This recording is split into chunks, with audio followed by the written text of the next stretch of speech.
tracta de fer tractaments a mida, és així de senzill i així de difícil.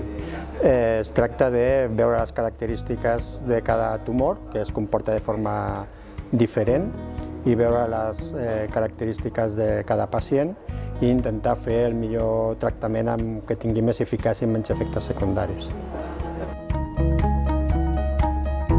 Jo crec que aporta molts beneficis perquè al final és mirar tot el que envolta el pacient relacionat amb haver passat el procés oncològic. Vull dir que ja no ens centrem només en el diagnòstic de recidives, que és el que més preocupa després d'haver passat el càncer els primers anys, sinó que mirem les toxicitats, és a dir, els efectes secundaris del tractament o de la pròpia malaltia, si hi ha alteracions a nivell de l'esfera cognitiva, neurocognitiu, tota l'esfera emocional, la part hormonal, que moltes vegades es queda alterada quan fem tractaments amb hormones en pacients a llarg termini, metabolismosi, és a dir, que mirem una mica més enllà, és com una visió molt més holística o més global de no només el procés oncològic.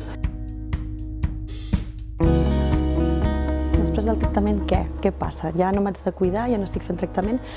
Doncs al contrari, perquè és un col·lectiu de pacients, que els anomenem ja supervivents, que metabòlicament han canviat moltíssims i molts d'ells encara estan en tractament, però tractament hormonal. El que passa és més invisible a la gent.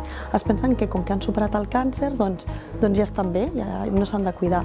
Però molts han perdut molta massa muscular, els ha afectat molt la massa òssia, també la seva microbiota està molt desequilibrada. Llavors, són pacients que més que mai s'han de tornar a cuidar a nivell d'alimentació. A part, ens ajudarà a evitar el risc de recidiva, que no tornin a caure en la malaltia, encara que cap alimentació ens assegura una dieta oncològica d'evitar cap malaltia de cap tipus.